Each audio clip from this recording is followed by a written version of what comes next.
we are working normally. Today I have a few things to share with you.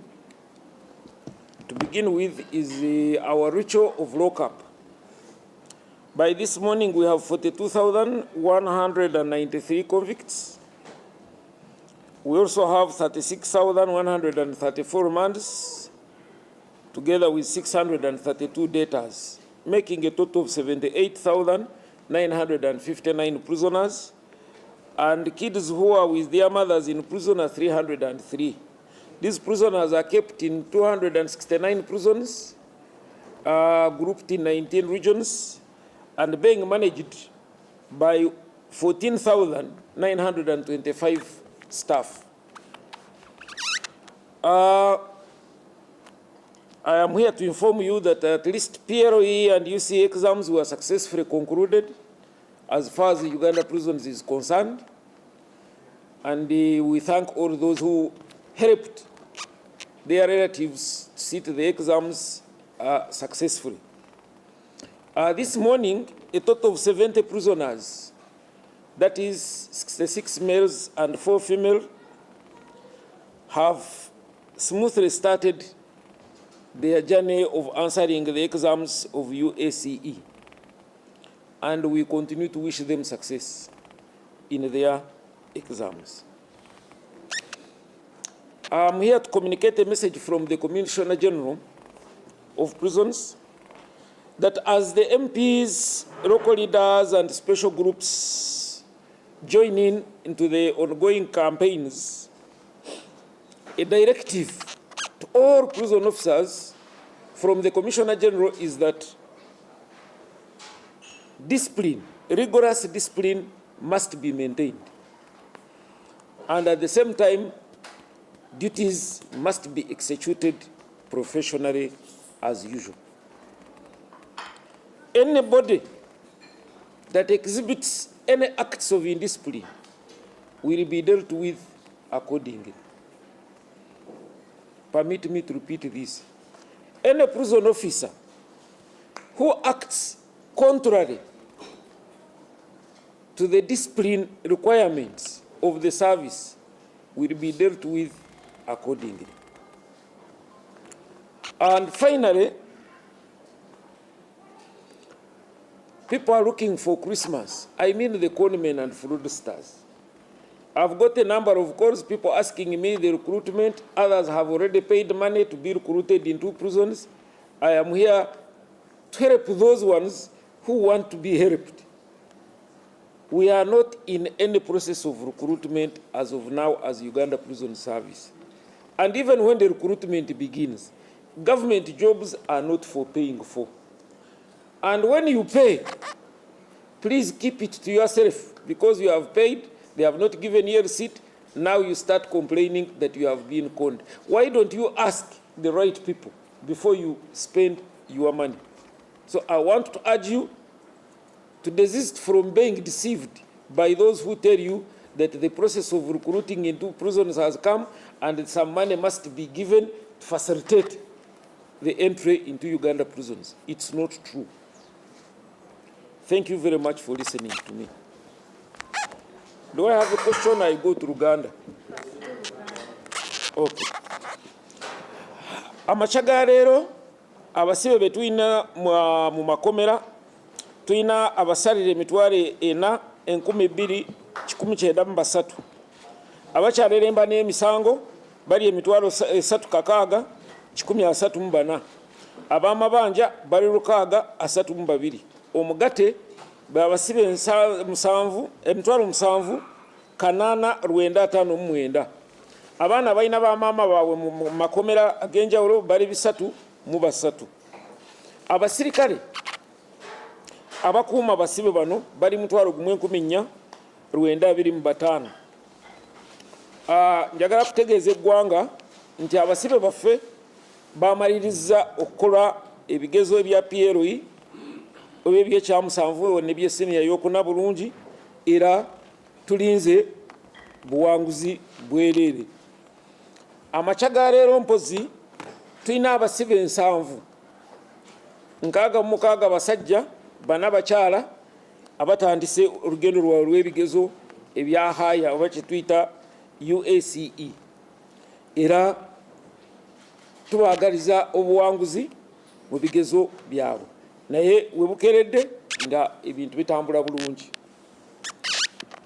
Mpozi nina obubaka kuva eri akulira ekitongole eky'amakomera nga kigendeyo abasirikale bonna ab'amakomera buli ddaala nti engeri gya campaign yongeddemu ebbugumu naddala nga ba MP n'abakulembeze ab'ebitundu nga bayingidde mu kampini okuddako okwongereza ku zino ezigenda mu maaso ez'aba pulezidenti. Omukulu akulira ekitongole eky'amakomera alagidde nti buli musirikale yenna ow'amakomera alina okugendera ku mitendera oba n'amateeka bwe galagira kye tuyita professionalism. Oyo yenna anaalagajjalira omulimu gwe oba anaaleeta empisa ensiiwuufu ajja kukangavulwa nga bwe kisoboka oba nga amateeka bwe galagira. Mpozi n'ekisembayo ntandise okuddamu okufuna amasimu abaŋŋamba nti waliwo abeetooloola nga bagamba nti ekitongole eky'amakomera kiri kuyingiza abasirikale naye basaba akasente. Ekitongole eky'amakomera tekinategeka kubanga kiyingiza abaagala emirimu ate ne bwe tuba nga tutandise tetusaba ssente lwabo abayingira. Obukugu bwo n'okubeera omwesimbu bwe bukuwisa omulimu mu kitongole eky'amakomera. Mwebale kumpuliriza.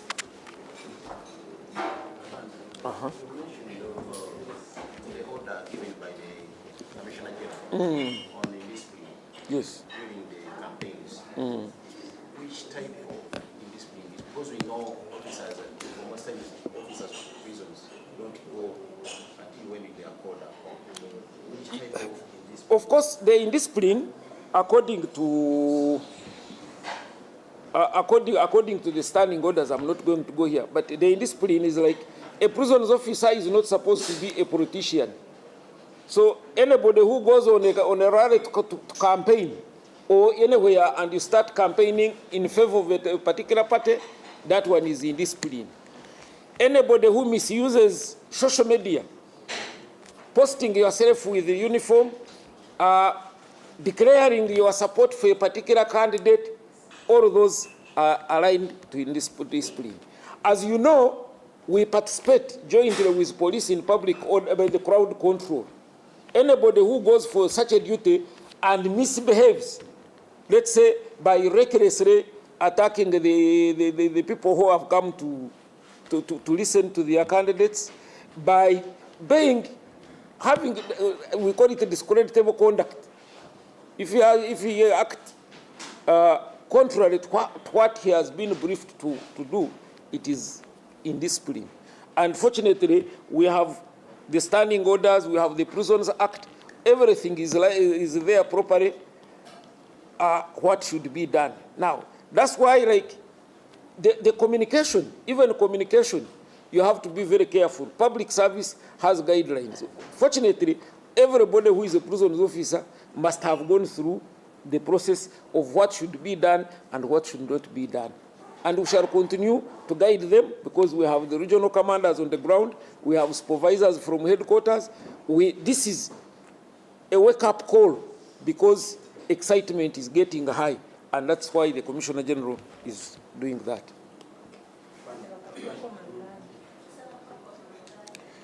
Well, bwe tugamba empisa ensiiwuufu kitegeeza ki? Ekitongole eky'amakomera kitongole kya gavumenti n'olwekyo tekirina abasirikale ab'amakomera tebalina kwenyigira mu politics. Kyokubiri, waliwo amateeka agakugira omusirikale ow'amakomera kwogera eri bannamawulire, kukozesa eri kompyuta nagino emikutu egya social media nga TikTok n'ebigenderako ne X. N'okozesa essimu yo oba kompyuta mu ngeri etakkirizibwa, obujulizi ne bufuluma, era oba olina okukangavulwa ng'amateeka agatwala ekitongole eky'amakomera bwe galagira. Mpozi n'ekirala nti bwe tubanga tuyambako ebitongole ebikuumaddembe ebirala, naddala nga zino rallies enene zibeerako okwagala okuyambako okukakanya abantu ate n'okozesa empisa ensiiwufu mu kifo ky'okukola omulimu ogwakuleese era oba olina okwetegeka kuba nti tujja kukangavula kubanga obujulizi tuba tubufunye. Ne ba osi tubakuutira nti abo bonna boosindika abasirikale oba olina okusooka bagamba biki bye balina okukola na biki bye batalina okukola nga bali ku mulimu gw'eggwanga.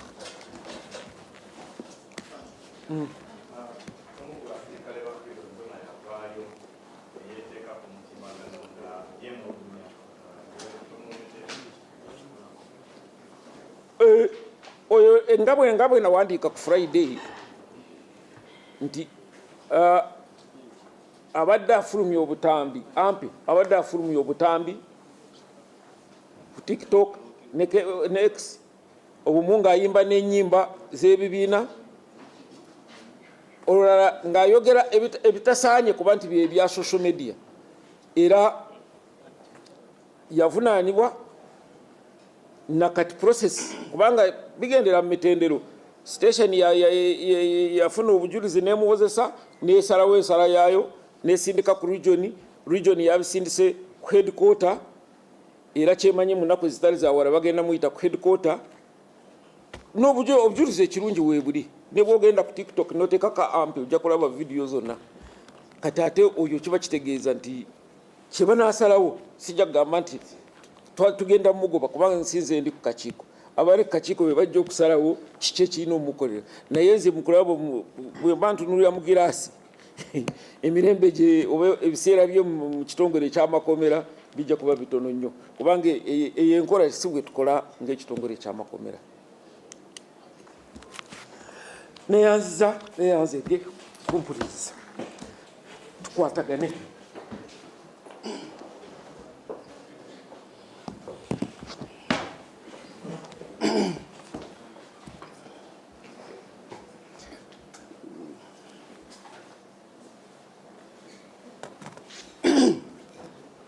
Good morning, ladies and gentlemen. You're all aware we have continued to carry out operations within Kampala Metropolitan, community engagement meetings, organizing the public on vigilante activities to work with the police in patrolling their areas. And last week I want to confirm that over 100 suspects were arraigned before different courts of law after being arrested in several operations that were carried out in Kampala Metropolitan on allegations of unlawful possession of narcotic substances and public nuisance. Some were also found with deadly weapons, and others had participated in previous cases of aggravated robbery. Now, the same operations were conducted last week, and they were conducted in different areas within Kampala Metropolitan. And Kempi North, Kachiri conducted operations in areas of Chikuba Mpanga, Kachiri Town, and Bukerere Village, where 21 suspects were arrested. Most of them were found with suspected narcotic substances and were screened. We are hoping some will be arraigned in courts of law. In Matuga, while our police officers were on patrol, they rescued a lady, a 24-year-old lady, who was moving in the middle of the night and was going to be assaulted by some suspects, 3 in number. This is Emagu Nathan, Obongo James, Oterero Collins. They had a knife and they had started causing their mayhem on this young lady. Lucky enough, the police were on patrol and managed to rescue this woman. Statements were recorded, and we are hoping that these suspects will be arraigned in courts of law on attempted rape and also have attempted murder, because the woman was being threatened to be killed if at all she had not given in to the act they wanted to do of sexually assaulting her. In Kempi East, operations happened in areas of Chirekareres, Chitichifumba, Chiwologoma, and Chitoma Merito, where 20 suspects were arrested. Over several exhibits were recovered. This is marijuana, and we also got an item which is suspected to be cocaine. This, of course, will be confirmed after our officers test it. It was packed in pouches, small pouches. It is white in color, looks like posho, but every pouch was being sold at 12,000 per pouch. A very small pouch, like a pinch of salt, being sold at 12,000. So investigations are ongoing and the suspects are with us. In Mukono, Kisoga, there is a known black spot where criminals gather to smoke marijuana and also start laying unsuspecting members of the public. And we found narcotic substances and managed to arrest 6 of these suspects. In Entebbe, that is under KMP South, operations were conducted in areas of Nakauka, where 6 suspects were arrested from Nsagu Nkungulutale, yes, and Munkabira. This operation happened midnight on Friday. We are still continuing with these operations, and we hope that they will bring some bit of calm in cases that are being registered of robbery within the areas. Away from that, we continue to do several community engagements. Yesterday we had one in Kasokoso, where we met with the community and also launched programs of vigilante programs. Now we can work with the local authorities to patrol areas at night and also make them safe. Now, there is another incident on the 7th of November at around 4 a.m. in the morning at Kasubi Royal Tombs, Masiro Zone in Nakulabi Rubaga Division. Members of the public and the security guards around the Kasubi Royal Tombs arrested one Sebunya Joseph. This is 49-year-old resident of Masiro Zone. It is alleged that members of the public noticed him trying to climb the fence perimeter wall of the Masiro Tombs. He had a wooden ladder. This was premeditated. He had a wooden ladder which he came with, and upon searching him, he was found with a black polythene bag containing a bottle of something that is suspected to be flammable, a liquid that is suspected to be flammable, a lighter, and matchboxes. Now, given the history of the place, you're all aware, we decided to charge or investigate allegations of attempted arson.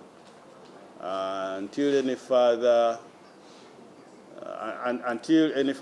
we get any more information from the suspect, he's with us at Old Kampala Police Station, being interrogated. We have decided to investigate these allegations and also allegations of criminal trespass. He had already climbed, and when they tried to stop him, he kept on climbing until he was intercepted by guards at the tomb and also members of the public. Now, this is very bad, but we have also heightened security around the area to stop such incidents from happening again. Now, I know most of you will ask me a question on how far we've gone with the incident of Brian Chirumira. What I can confirm is still receiving medical treatment at a hospital along Entebbe Road under police guard. Now, we only give people guard while they're receiving treatment if they are persons of interest in a case that we are investigating, where we are trying to ascertain circumstances surrounding the death of Naluwama Caroline, a 25-year-old who was pronounced dead around the 28th in Kirudu Hospital. Now, what we know, as of now, the update we have is that we have 4 suspects with us in our custody.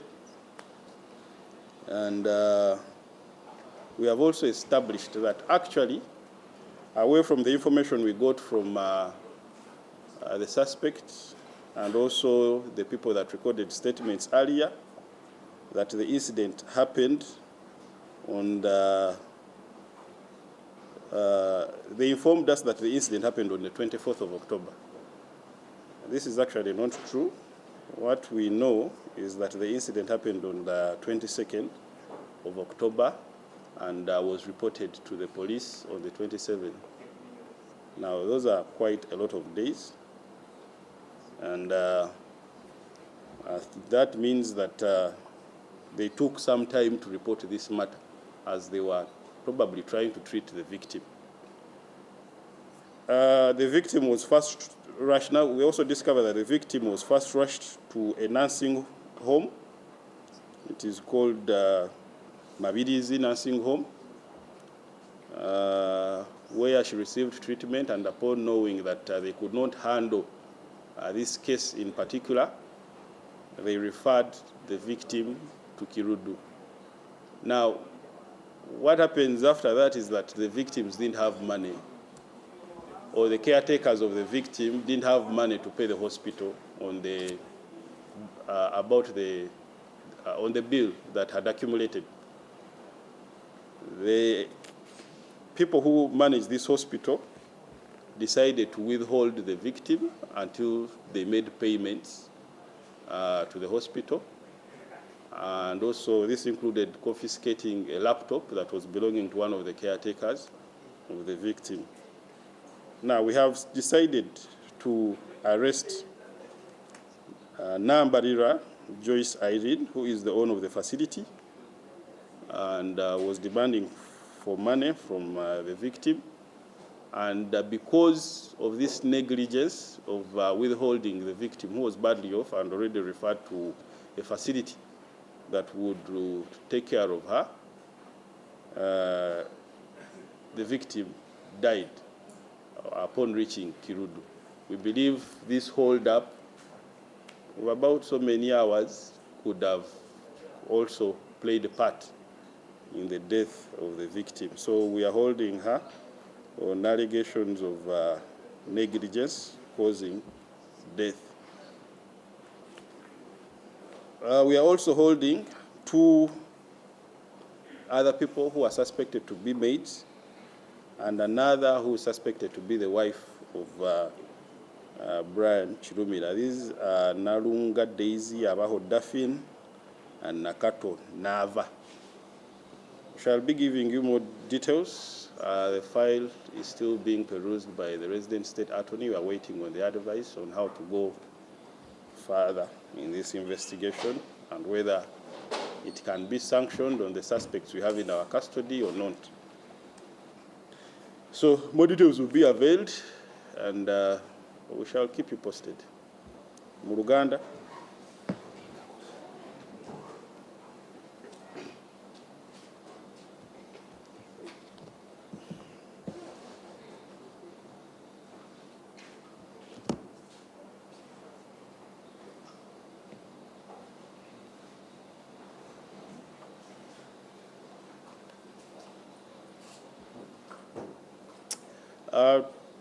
Tulina nga twabategeeza sabiti ewedde ku bikwekweto bye tukyagenda mu maaso n'okukola mu Kampala n'emiriraano, era njagala okakasa abantu abasoba mu 100 sabiti ewedde batwalira mu mbuga z'amateeka mu kooti ezisinga mu Kampala n'emiriraano ku misango okuli okusangibwa n'ebiragalalagala. Waliwo abasangibwa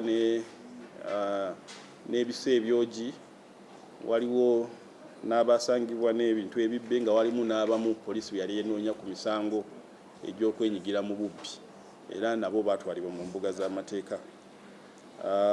Twaddamu ne tweyongera mu maaso okukola ebikwekweto, era twagala obbategeeza mu poliisi yaffe y'e Kakiri yakola ebikwekweto mu bitundu bya Kikubampanga, Kakiri town, Bukerere, n'ekwata abantu 21, era bano bateebereza okuba nti no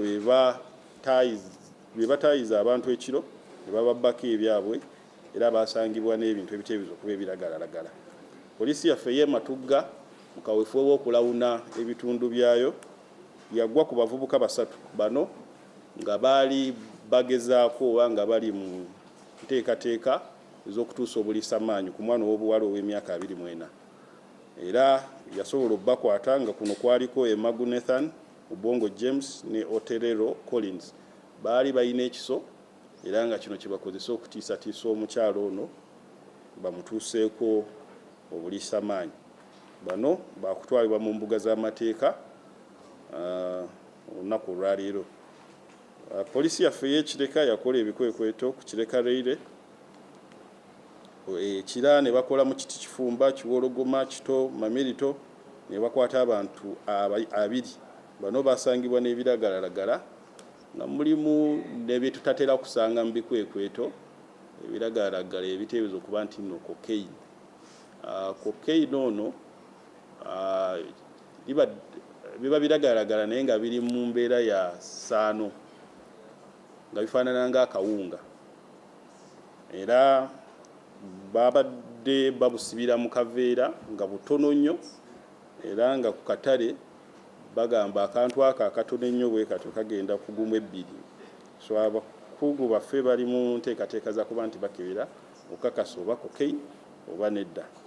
Era bwebanga cocaine tujja bba tubatwalira mu tteeka eryo ery'okubeera n'ebiragalalagala ate lyamaanyi nnyo era bajja bba batwalibwa mu mbuga z'amateeka essaawa yonna. Poliisi yaffe ey'omukono yakoze ebikwekweto mu Kisoga, Ntenjeru Town Council mwe yakwatidde abantu 6 bano nga basangiddwa n'ebiragalalagala era nga bagambibwa mu bitundu ebyo byennyini mwe twabakwatidde abantu babadde bajja bakolebwako obulumbaganyi ne balumizibwa ne babbibwako n'ebyabwe. Nabo bakutwalibwa mu mbuga z'amateeka essaawa yonna. Entebe y'abantu 6 bakwatiddwa mu kikwekweto poliisi yaffe erina kawuka kye yakoze mu bitundu by'Ensagu, Nkungulutale ne mu Kabira. Mu Kabira.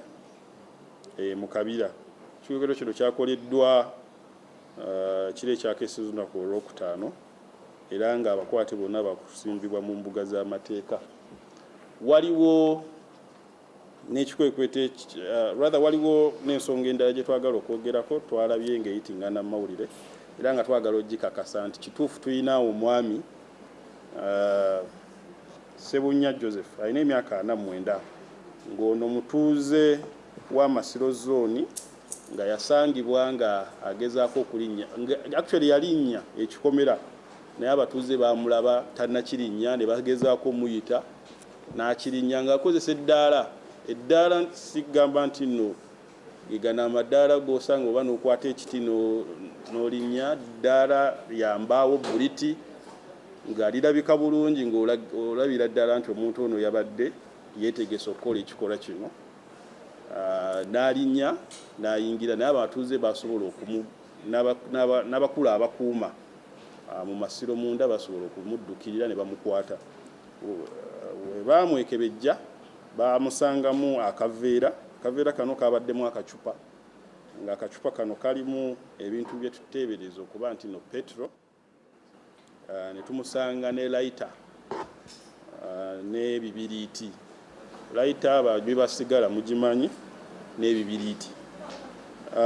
Era bino byonna byaleeteddwa wano e Naguru kwongera okubyekebejja okukakasa tulabe nti tumukolako fayiro ey'amaanyi atwalibwe mu mbuga z'amateeka. Emisango gye tugezezzaako okunoonyerezako okumuggulako nga tulinda empabula y'omuwabi wa gavumenti mwe muli ogw'okugezaako okwokya Amasiro nga kwotadde n'okusalimba bakuyita kusalimbirira okusalimba era bw'anaaba atwaliddwa mu mbuga z'amateeka gye emisango gye bajja obba nga bamuvunaana.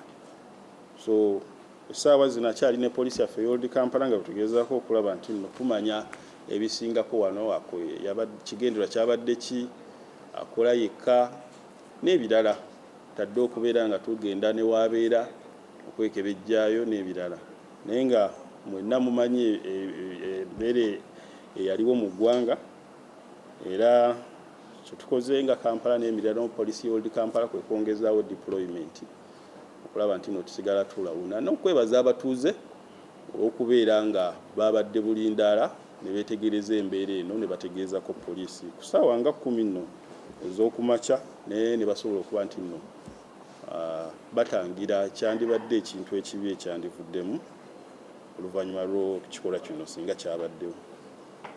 Manyi muyinza okumbuuza ku nsonga wabwe tutuuse kunoonyereza kw'omwami kw'omukyala Naluwama Caroline agambibwa okuba nti no yafiira mu maka ga Kirumira Brian abasinga gwe bayita Brian White agasangibwa mu Nyonyo Makindye division era nga yafiira mu ddwaliro ly'Ekiruddu. Ku bye twakazuulawo nti omuntu ono ekizibu kino ekyokuba nti no yajja kigambibwa okuba nti no kyatuukawo ng'ennaku z'omwezi 22 era ne bamutwala mu ddwaliro mu clinic, actually clinic si ddwaliro kuba eno nursing home eri mu kitundu ekyo bagiyita Mabirizi nursing home. Tebalina bukugu bwonna bwakujjanjaba okakola operation oba obujjanjabi bwonna obw'ekikugu. Oba oli awo mu ngeri ey'okuba nti no baali bagezaako okwekereza kibaddewo tetumanyi. Era mu statement ze twasooka okuggyako ku bantu abagambibwa okuba nti no baali balina kye bamanyi ku nfa y'ono omukyala bo baatutegeeza bino byaliwo ng'ennaku z'omwezi 24 era ne baloopa ku poliisi ng'ennaku z'omwezi 27. So olaba akabanga ako kaali kanene. So kunoonyereza kwe tukoze kwatuviiriddemu okukwata abantu 4 nga mwe muli ne nannyini kilinika eno gwe bayita Nambalirwa Joyce Irene.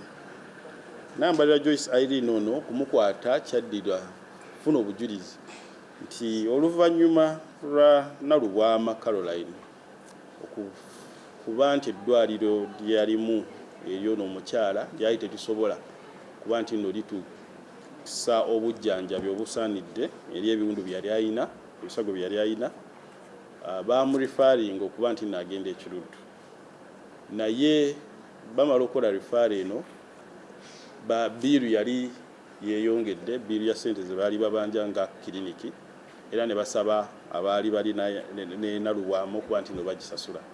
Bwe baalemererwa okusasula biiru eno bano baasalawo okuwamba mulwadde ne bamugaana okuva mu ddwaliro ng'ate embeera ye yali mbi nnyo akootadde okuwamba ne laptop eyali eri oyo eyali aza okuba nti naalabirira omulwadde mu ddwaliro.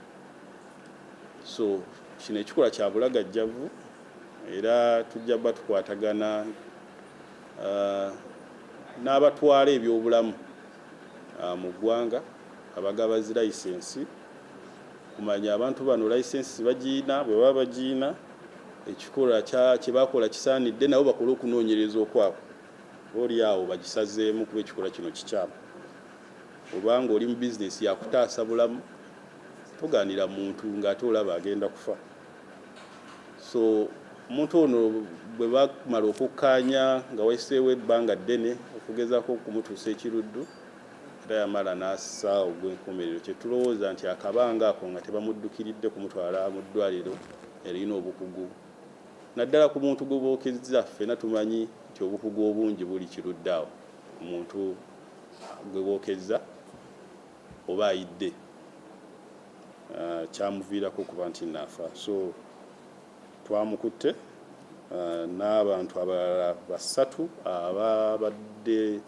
abaali babeera mu maka g'omwami ono okuli Nalugga Daisy abaho Daphne ne Nakato Nava. Ku bano kuliko abakozi n'oyo agambibwa okuba nti nno abadde muganzi wa Brian Kirumira. Kunoonyereza kukyagenda mu maaso tukyalindiridde kutya omuwaabi wa gavumenti bw'agenda otuddamu na misango ki gye tugenda okuba nti no tunoonyerezaako banaaba atuzzeemu. Mwebale nnyo. Yes.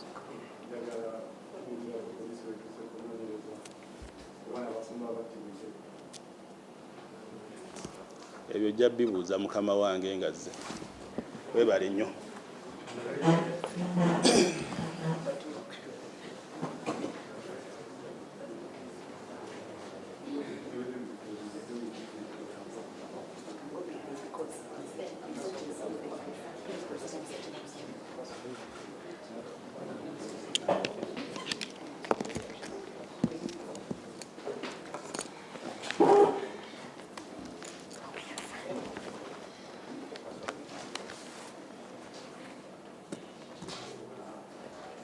A very good morning to you all. My name is Jennifer Kalule Musamba. I bring you greetings from the Uganda National Examinations Board, from the ED and entire staff of the board. And we want to thank you so much for the support so far. Today, as I speak, we have been able to conclude the conduct of examinations for the primary leaving examination, P7, as well as for the UC examination, that is senior 4 candidates. And they were all able to conclude last week. And this morning, we did begin the conduct of the USC examination, that is the Uganda Advanced Certificate of Education, for the senior 6 candidates. The candidates this morning wrote, the arts candidates were writing Theory of Government and Constitutional Development, as well as History of Africa, and the science candidates were writing Physics Paper 1. In the afternoon, they will be writing poetry, literature and English poetry, prose and poetry, and Swahili for the arts candidates, and they will be writing Physics Paper 2 for the science candidates. USE is going on until the 5th of December, when the candidates will be able to conclude the examinations, and we shall go on with the marking of the examinations, of the papers. The board was able to deliver and distribute all the papers, materials to the storage stations countrywide in good time, without any major challenges. We were able to also brief all the categories of scouts and personnel who are going to help us in the field conduct to supervise the examinations. In all, we have a total of 1,650 scouts and security personnel who are out there supervising the examination at all our stations. We have a total of 2,844 centers where the candidates are writing their papers from. We have the candidature, we have 166,402 candidates who registered for the examinations, and this is as compared to last year, where we had 141,996 candidates who did register last year. This represents a percentage increase of 14.6% in terms of candidature. Out of these, we find that 14%, out of these candidates, we have candidates who are from Rosida prisons, and these are 27 in all. There are 28 candidates from Rosida prison. One of them is a female, and 27 are males. We have 521 candidates who have SNE needs, and the board has made arrangements to provide for them support in accordance with their requirements. The requirements vary. Those who need support personnel, we give them transcribers. There are those who need sign language interpreters, and we provide those ones. For those with visual impairment, we give them braille and braille question papers and question answer sheets. And then there are those that just need an extra 45 minutes. So the board has made all the arrangements to make sure they all get the support personnel that they need. We want to caution the public against involvement in any form of malpractice. The public is hereby cautioned against involvement in malpractice, and in case anybody is apprehended, they will be dealt with in accordance with the NEP Act Cap 259. The penalties there range from 5 to 10 years of imprisonment, depending on the case, in particular case. And this happens also, and we also want to caution all our field personnel who are there trying to supervise the examinations, the scouts, the vigilators who are on guard. Just in case a malpractice happens under your watch, you'll be dealt with under the same category, under Section 26(1)(g) of the Act, which provides for maximum term of imprisonment of 5 years upon conviction. Colleagues in the media, we just want to request you not to cover at the distribution point when papers are being distributed, or even the examination room when the examinations are underway. You can only cover up to just outside when the learners are being checked. That's okay to cover that. But as long as there's an examination material involved at the point of distribution or in the examination room, please do not cover that, because that will be termed as tampering with an examination material, which is an offense. We therefore request you to please stay away from the materials of the examination. Members of the public with information that may lead to persons involved in malpractice or in suspicion are encouraged to call us on our toll-free numbers, that is 0800 111 427. That is 0800 111 427. Alternatively, you can call the other number, which is 0800 211 077. The informer will be protected under our whistleblowers policy.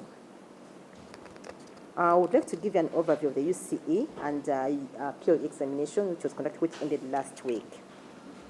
Like I said earlier, both examinations were conducted successfully and were able to end successfully last week.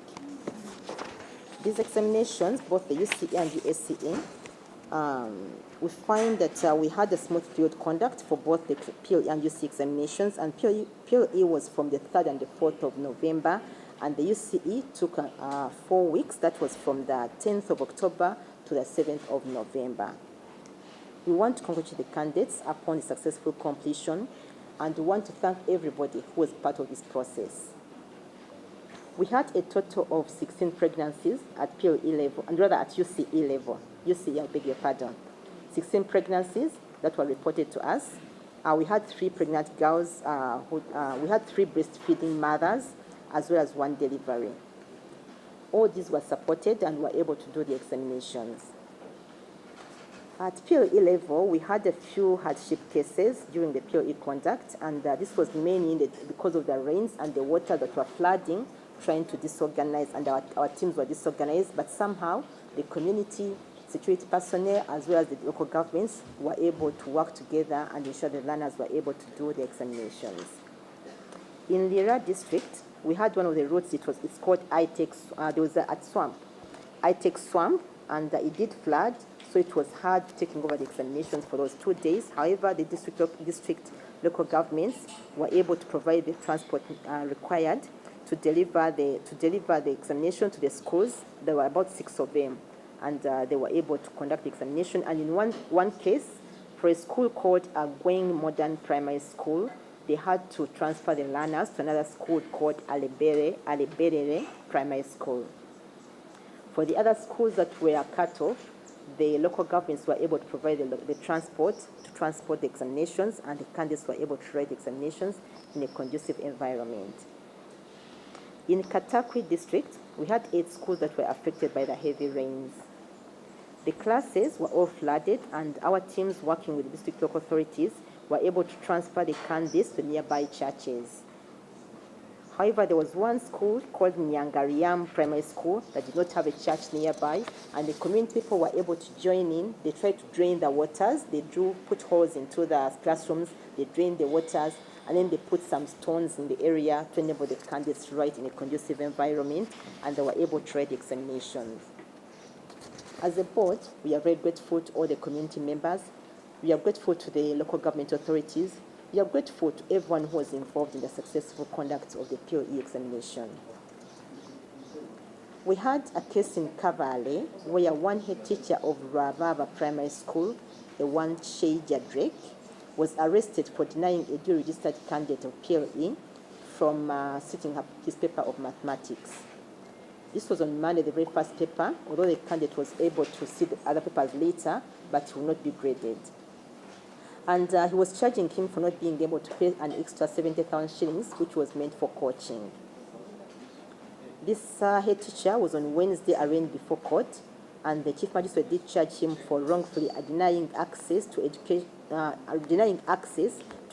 of the people of UPA, and failure to pay extra charge of 70,000 shillings of coaching, and that this is contrary to Section 52, subsection 2, as well as Section 58, subsection G of the Education Act, Cap 247. However, the accused was able to apply for court bail, and this was granted. The case will be up for mention on December 16, 2025. Finally, we've had a total of 55 cases that have been reported to police, and they were arrested and pertaining to PLE malpractice. These were mainly cases of cutting the envelope, providing external assistance to the candidates, or even attempting to bribe our scouts. It was mainly teachers who are trying to provide external assistance to the candidates and not UNEB officials that it's been reported in some cases. Some of these have been arraigned before court, and other cases shall be coming up and will be informing you in due course. As a board, we are grateful to the police, security officials, as well as the judicial officials for their vigilance in the conduct of the examination. Thank you for your attention. For God and my country. Kati mu Luganda, olwaleero abayizi abasinga ey'omukaaga batandise okukola ebigezo byabwe ebyakamalirizo omwaka guno, era nga batandikidde wiiki ewedde twasobola okumaliriza abayizi aba P7 bamaliriza okukola ebigezo byabwe, n'abayizi abasinga ey'okuna nabo bamaliriza okukola ebigezo byabwe, era ng'ekitongole tugamba nti byagenda bulungi, twafunayo nnyo kutataganyizibwa wadde nga waliwo obumulugunyo obwali obutonotono naye nga tebwagana bigezo okugenda mu maaso. Abayizi abasinga ey'omukaaga olwaleero ku makya kati wenjogerera aba arts bawandiika kya history of Africa awamu ne theory of government and constitutional development. Aba sciences bawandiika ekigezo kya physics paper 1 ate bajja kukola paper 2 mu afternoon, ate nga aba arts mu afternoon bagenda kuba nga bakola Swahili awamu ne literature and English, prose and poetry. Ng'ekitongole twasobodde okuba nga tutwala materials z'ebigezo mu ggwanga lyonna okulaba nga abayizi basobodde okutandika ebigezo mu budde, era nga mu byonna tulina stations ezigenda okukola ebigezo, sente ezigenda okukola ebigezo ziri 2844 abayizi bagenda okuba nga bakolera ebigezo. Twasobola n'okuteekateeka abantu abatuyambako okukola field conduct gite briefing.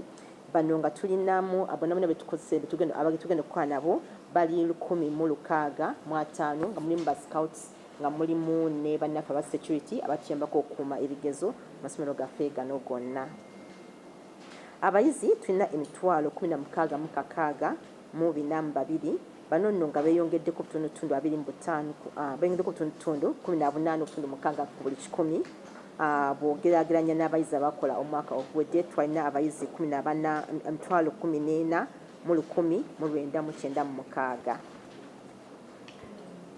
Tulinayo abayizi 28 abali ku senta ey'e Luzira bagiyita Luzira Upper Prison, nga kuno kuliko omuwala omu awamu n'abasajja 27.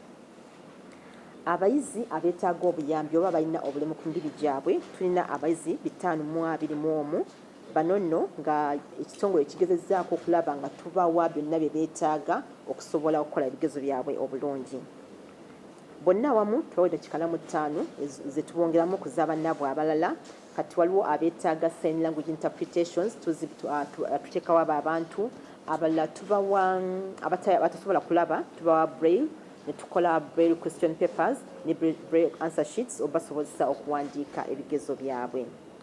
Abalala ababeera n'obulemu babeera nga tubawa transcribers obayambika tasobola kuwandiika bulungi oba tawulira bulungi, tubawa transcribers ne babayambako okuwandiika. Waliwo abalala balina abali betuyita nga balina obulemu obw'amaanyi tasobola kuwandiika bonna, tubawa ba transcribers okubayamba okuwandiika answers zaabwe obulungi. Twagala nate okuddamu okwongera okulabula abantu bonna okutenyigira mu nsonga zageza okulagirira abayizi oba okubba ebigezo. Bwe tugeza kugeraageranya ne PIRO itwalabye nga abantu kati balabye nga tebasobola kufuna lupapula lwa UNEB nga tulina kutuuka kuggulwawo. Amasomero agasinga kye gakola baba batusiza olupapula ku ssomero basala ebbaasa ne bajjamu ne babeera nga bakuba ebifaananyi ne bagabana oba ne bagezaako okulagirira abayizi mu classroom. Ogwo musango gwa Naggomola yatwagala okutegeeza bannaffe ba scouts ne ba invigilators abali mu field nti singa babadde nga bakuwadde okubeera nga olabirira ebigezo ku senta eyo, omulimu gwo gwa kulaba nti tewali malpractice egenda mu maaso.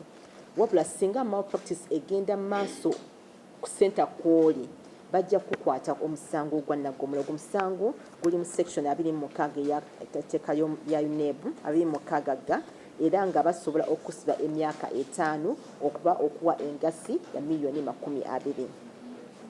Mulimu ne cases endala mu tteeka lino nga zonna awamu emisango girenjinga okuva ku $5,000,000 paka $10,000,000 rather kuva ku $20,000,000 paka ku $40,000,000 oba okusiba emyaka ogirenjinga okuva myaka 5 paka emyaka 10. Muno mwe muli abantu abagezaako okusharinga ku online singa akantu kakaze ku simu yo n'abali ku WhatsApp groups namwe tuba monitoringa teweetantala kubanga bajja kukwata. Singa waliwo member public omuntu yenna alina amawulire gayinza otutuusaako eri abo bonna abaagala okulaba nga babba ebigezo bya UNEB oba okusharinga ekintu ekyekuusa ku bigezo bya UNEB oyinza otukubira enamba ku simu yaffe ey'obwereere eri 0800 3-2-7 0800 3-2-7 oba 0800 211-077. Anaatuwa amawulire tujja kubanga tetumwasanguza tusinza kuteeka lyaffe erya whistleblowers policy. Bannaffe bannamawulire twagala obbasaba nti mwewale okuba ebifaananyi bya materials by'ebigezo nga kitandika ddala ku station babagabira ebigezo nga bagabira amasomero awamu ne examination room. Ogwo omusango gwa Nagomolo mu UNEB Act bagamba nti obeera okoze kibayita tampering with an examination material ate nga tekikkirizibwa. So twagala obbasaba abaagala okukavaringa musobola okukavaringa nga abaana bayingira nga abacekinga tobeera mu material y'ebigezo tusobola okukavaringa wabuli wa examination rooms n'esoosi munda mu examination rooms. Tweyanziza nnyo okubanga mbajja mukolagana naffe sofa bulungi. Okuwa overview ya PLE examinations byonna ebigezo byagenda bulungi ya PLE UCE tetwalinawo nnyo okutataganyizibwa kwonna wadde nga walimu omulugunyu obutonotono ng'abaali bagezaako okulagirira abaana mu classrooms oba mu examination room. Ebigezo ebya PLE byawandiikwa ennaku z'omwezi 4 that was Monday and Tuesday week ewedde ate ebya senior 4 byo bigenze mu maaso zibadde weeks 4 bitandika ng'ennaku z'omwezi 10 ne biggwa omwezi ogw'e10 ne biggwa ennaku z'omwezi nga 7 omwezi ogw'omunaana. Twagala okuyisa aba candidates ababadde mu bigezo bino ate mpozi n'okwewaza bonna bannaffe betukolaganye nabo mu kuteekateeka ebigezo bino okusinzira ddala kusinga nga mmwe bannamawulire aba security ba local governments ba scouts ba invigilators bonna mukoze omulimu omukulu nnyo mukama abawe nnyo omukisa. Ku senior 4 twalinayo abayizi bali 16 reports zetwafuna abayizi abakola ebigezo nga bali mbuto ate ne tubeerawo n'abayizi 3 abaali bayonsa abaana baabwe ate twafunayo omuyizi omu eyazaalira mu kigezo. Abayizi bano bonna basobola okukola ebigezo byabwe twakola enteekateeka ne bannaffe abaali bakuuma okulaba nga bonna basobola okukola ebigezo byabwe era bonna bakola ebigezo byabwe. Twalinayo cases mu bifo ebyalimuko obuzibu olw'enkuba eyatonnya bifo ebimu n'amazzi ne gabeera nga gataataaganya entambuza y'ebigezo. Ddo byalina okusinga ddala erira ne Katakwi nga erira twalinayo route yaliko swamp gye bayita ITEC swamp eno nno yakolera amazzi gaali mangi nnyo amakubo ne gaziba naye bannaffe ba district local governments abeeyo bakola kyonna ekisoboka okulaba nga bafuna emmotoka okutambuza ebigezo ku masomero ago gaalinga amasomero 6 nga tuusaayo ebigezo era abantu basobola okukola ebigezo. Mu cases endala twalinayo case mu ssomero lyalimu batransferring abayizi obajja ku ssomero limu eriyita Agweng Modern Primary School ne batwala ku ssomero eriyitibwa Alebere Primary School abayizi basobola okukolera ebigezo byabwe. Ate Katakwi twalina amasomero gaalinga 8 agali enkuba agatataganyizibwa olw'enkuba nga gasobola kutuukibwako mangu amazzi gaayingira abaana baali bagenda okukolera ebigezo. Naye twebaza bannaffe aba churches ne communities mu kifo ekyo abaafuba okulaba nga bayiiya abayizi ne basobola okukola ebigezo byabwe. ba community members waliwo essomero erimu baliyita Nyangariam Primary School baiti balinawo church kumpi kati abazadde ne beekuŋŋaanya ne bagenda nga bateeka obutuli mu classrooms omwo amazzi ne gasobola okuba nga gayitamu ne bateekawo ne hardcore amayinja aga hardcore abayizi nasobola okutambulirako okugenda okukola ekigezo kyabwe. Amasomero gali amala 7 bo bakolagana n'amakanisa ne churches ezaali okumpi abayizi ne babeera nga basobola okuva ku masomo ne babeera nga bagenda ku makanisa kubanga wo tewaali flooded. So twagala okwebaza nnyo nnyini abasomesa baffe abo abaaliyo, twagala okwebaza aba religious leaders mu kanisa ezo ne community members abakola ekisobola n'abayizi basobola okukola obulungi. Twebaza aba district local governments betwakolagana nabo awamu n'aba field personnel abaaliyo okulaba nga abayizi basobola okukola ebigezo wadde ng'embeera yali sinyangu ddala. E Kabale twafunayo obuzibu. Waliwo head teacher w'essomero erimu bamuyita Drake Kisheija, essomero baliyita Rwababa Primary School. Yalemesa omuyizi okukola ekigezo ekya mathematics kyekisooka ekya primary ekya PLE ng'agamba nti yetasasudde $7,000 egya coaching ate nga tekikirizibwa nakukola coaching mu masomero. Ono nno bamukwata era n'asinkana n'agenda mu kooti okusatu z'omwezi nga 5. Omulamuzi n'amukyaginga omusango ogw'okuba nti yalemesa omwana wa UP wa University Primary Education okumaliza emisomo gye okusinza akawaayiro 52 n'akawaayiro akokubiri n'akawaayiro 58 subsection G mu tteeka lya Education Act 2047. Wabula yamala n'asaba court bail ne bamugimukkiriza ne bagamba nti ajja kudda mu kooti nakusomeza nga 16 omwezi ogwa12. Wonna wamu twategeddeko nti waliwo abantu 55 poliisi be yakutte nga beekuusa ku misango egy'okulagirira abayizi ku PLE.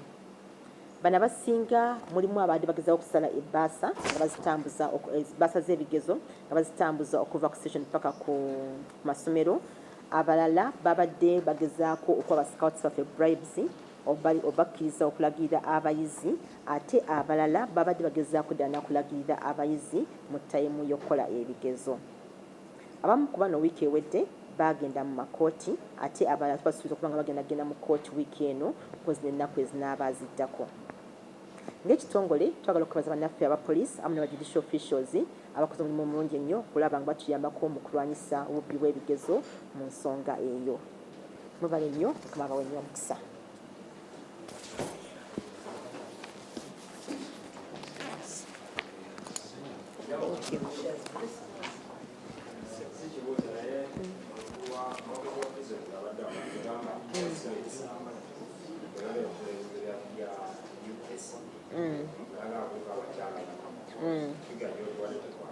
Kati figa gyembawadde specific mbagambe ye Luzira kubanga Luzira ye tunayo examination center kati bali abalala bali mu other districts babakuŋŋaanya ne batulira mu masomero agali nearby babeera n'abasibe mu prisons endala ne batula mu masomero agali nearby kati ffe tetusobola kusorting out kumanya nti ono abadde mu prison ono musibe ono si musibe naye bano eruza tunayo center yaffe so tubeera tubakola ki abo bo tusobola obakola ki oba monitoringa yenjawulo ekirimu eyansanyuse.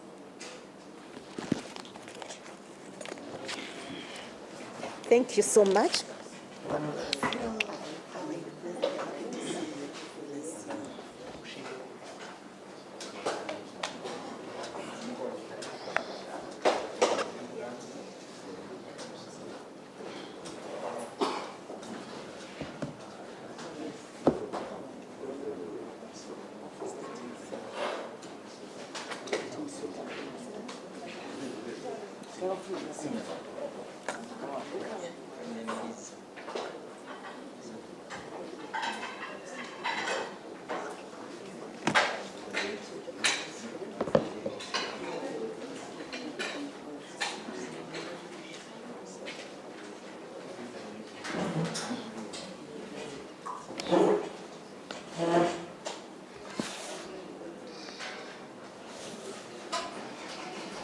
Very good morning, ladies and gentlemen.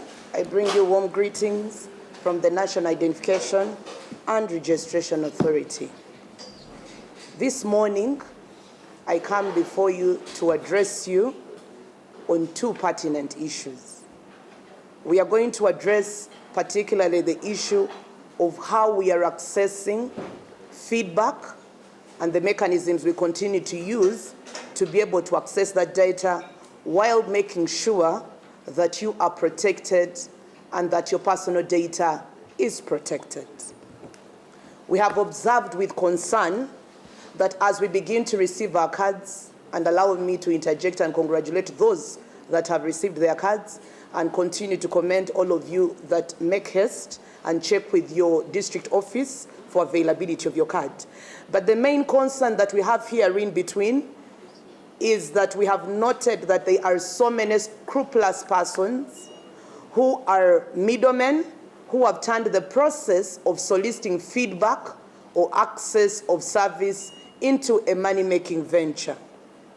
Particularly, fellow countrymen, I want to speak about the different websites that are purporting to offer service in strictly 2 days. We have a website that's called UG Finder, which we have noted with concern, that is offering also an email address that you can contact them on, which is info@ugfinder.com, and a WhatsApp number. Ladies and gentlemen, through our formal channels, we've received a lot of feedback for people who have said that they have paid so much money, people who said that they have remitted resources, people who have evidence of sending money to that particular number with a view of receiving their card in 2 days. It is very distressing. We noted this website a while ago, and we communicated to the Uganda Communications Commission officially, because they are the regulator of all matters that relate to broadcasting. We also have made the security personnel in this country aware about this irregularity and this website through which people are being siphoned money from. However, this morning we are compelled to speak to you because we think that you are the first police person.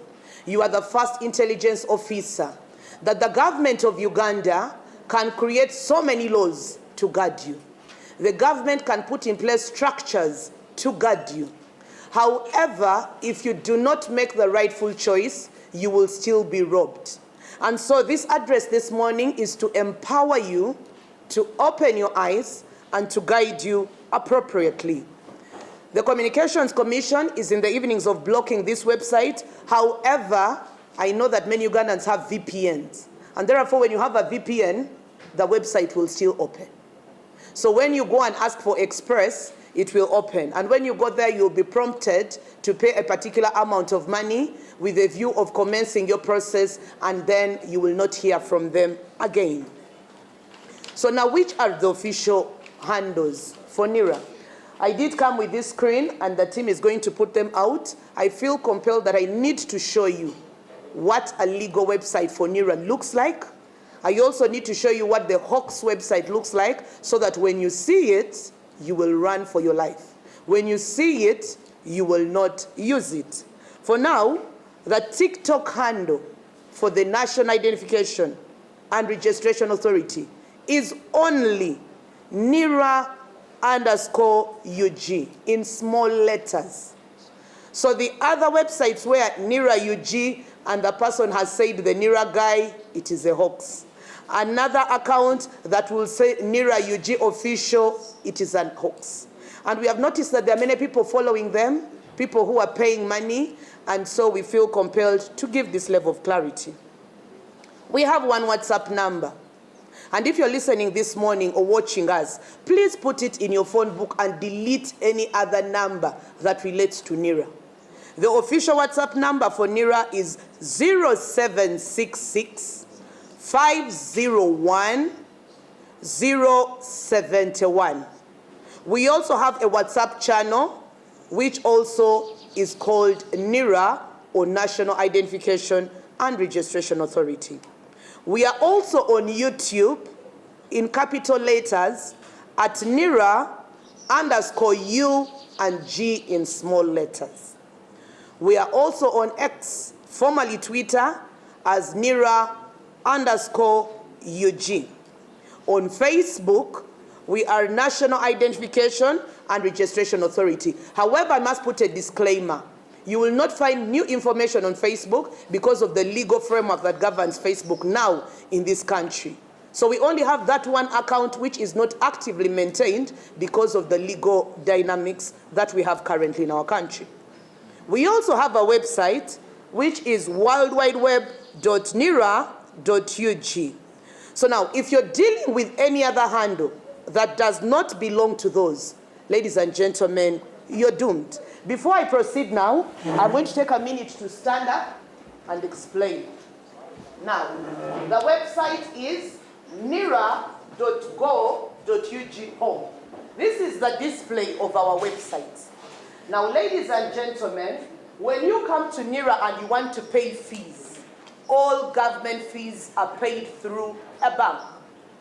You will notice that we have here a column for fees. Do not allow to send money to anybody whatsoever if the fees that they are charging you are not here. These are the fees. They are well designated, the service you seek, and the tax head you are paying for. This money is remittable through the Uganda Revenue Authority alone. So any payments that you are making with the view of obtaining a national ID, a birth certificate, a death certificate, a marriage registration, a certificate of single status must be part of the fees that you do see here and remitted through the Uganda Revenue Authority. In these fees, as you slope down under identification, you will notice at some point we have got express service. Agreeably so, the gazetted fee for express is 300,000.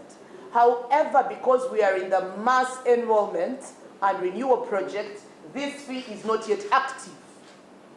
Because we are dealing with the national rights, where we are saying everybody must get. And so we found it irregular for us to activate express when we are yet at a point of the service where everybody is entitled.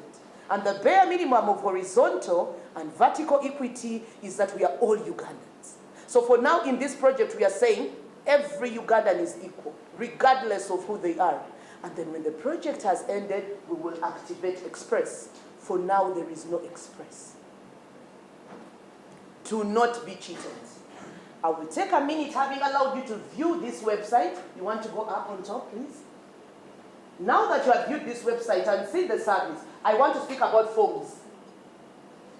Now, every form of NIRA is here. Freely. Renewal form, registration form. Why are you being cheated and arm and a leg to give you a form when these forms are here? The download is free. You don't pay money to download the form and print it. You don't. Please come to this website, download the form freely, print it, and access service. You want to go back up again. Now that we've serviced anything else about the services of NIRA, this website is easy to navigate. Please use it and be empowered.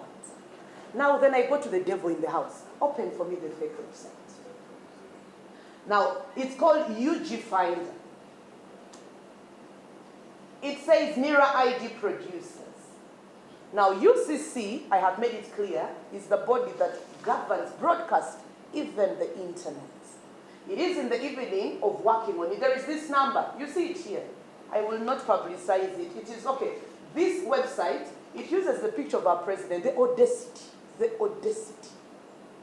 to use even the president of the Republic of Uganda to be the marketing tool. That notwithstanding, they also steal a patent of NIRA in the form of logo. And then they tell you that they will offer you an express ID in 2 days. You may want to go down. Now they give you here facts if you want to check about them, to contact them. They tell you 10 years of service, quality production, and all that. And they use official information. You know, you do a good job telling people about what NIRA is doing, and then they take all your content and then put it on that website and own it as though it was theirs. The one that you have patented. Maybe you need to patent your pictures whenever you record, and then you say NBS and then you say, Agatari Komfofu, you patent your pictures. So when they steal them, then they will not be able to use them. But more importantly about us, if you go to that and you check on contact us. Yes. So they give you an option of how to pay. We are working with government to track down these numbers. You want to go to contact us? Yeah. So you want to go down. You want to go down to those contacts. We are working with government to make sure that we manage the people being fleeced, so we track them down. So if you're a proprietor of these websites, you can see how much data they are gathering, your name, your email, your subject, and everything. I now want to stop at that point and conclude on two things. Every time you choose to use a quack, you give your data to a person whom you don't have control about. And when they have your data, they can easily use it to fleece you, to rob you. My imploration, fellow countrymen, is that you will access data. You will access information through legal channels. Do not be in a hurry. Know what is viable. It may not be comfortable. I agree. But it is better to do the right thing than to do what seems right and then end up in deep trouble. Finally, you'll just show them a screenshot of the fake TikTok pages, and then people will make the choice. Secondly, ladies and gentlemen, having addressed that, on conclusion, I want to thank you very much for the commitment towards embracing this service. I also want to address the country this morning and affirm that management and the leadership of the Ministry of Internal Affairs and NIRA has deemed it necessary in light of the demand to extend this exercise. I will come back at a later time next week to give you the timelines of extension. But for now, the public should know that this exercise will remain available at parish model, doing two things: issuing, but also sustaining registration. I will be back to do that at a later time. For now, I thank you, and my imploration is that you'll be safe as you seek to access identification and a legal identity. I'll then proceed to Luganda. Abatulaba enkya ya leero mbatuusako okulamusa okuva mu kitongole kyaffe ekya National Identification and Registration Authority. Enkya ya leero ensonga endeese ate nga nkulu nnyo y'ensonga ey'obuzibu bwe tuze tulaba abantu bwe bafuna nga banoonya obuweereza buno, omuli okufuna endagamuntu, okufuna ebbaluwa z'obuzaale, okuwandiisa obufumbo bwabwe, oba oliawo n'obuweereza obw'enjawulo ekitongole kya NIRA kye buweereza. Ensonga eri ku mwanjo y'ensonga ya emu ku website eziri ku mutimbagano kuno gye bayita eya UG Finder. Website eno tuzudde nti ejja esuubiza abantu nti osobola okufuna endagamuntu mu nnaku 2. Era abantu abali eyo boolyawo abaali beebaka ng'olwo baakazuukuka baakajjukira nti endagamuntu njeetaaga bunnambiro, ne mwesanga ng'abantu bano babakozeemu omulimu ne bababba ate obuweereza ne mutabufuna. Website eno abantu bano bagitaddemu akasente kayitirivu nga bagikoze nga bw'ogendayo bakubuuza ebikukwatako, ate nno mwattu n'obabuulira ebikukwatako omuli amannya go, ennamba ye y'essimu, nga kw'otwadde ne ssente zo bambi. Ate bw'omala ogenda okuddamu obbakubira nga tebakyakwata, ate nga tekyewasasulira tokifunye.